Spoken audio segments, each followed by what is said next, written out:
Syedaralun, Institut Agama Islam atau IAI Al-Muslim Pesangan Biren menggelar wisuda yang diikuti sebanyak 300 lulusan dari sejumlah fakultas pada Sabtu 24 September 2022 di Auditorium Tengku Chi Abdurrahman kampus tersebut.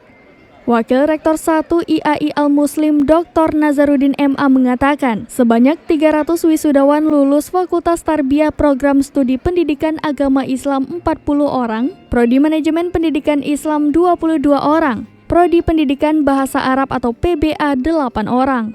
Kemudian dari Fakultas Syariah dan Ekonomi Prodi Perbankan Syariah 9 orang, Prodi Ekonomi Syariah 6 orang dan Prodi Hukum Keluarga Islam sebanyak 215 orang.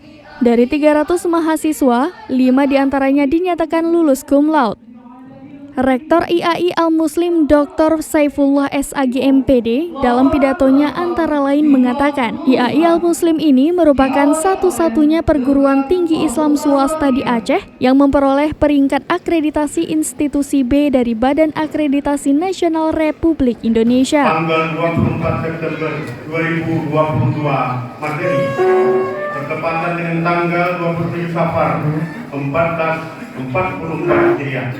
Kami melantik saudara-saudari sekalian sebagai sarjana Institut Agama Islam Al-Muslim Aceh.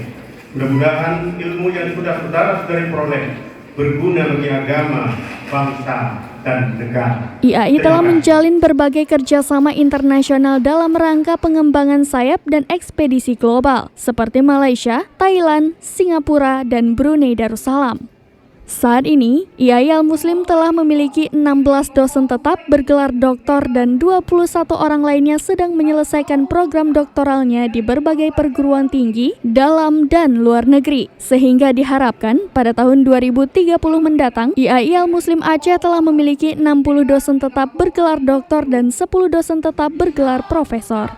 Dari Biren, Yusmandin Idris, Serambi On TV.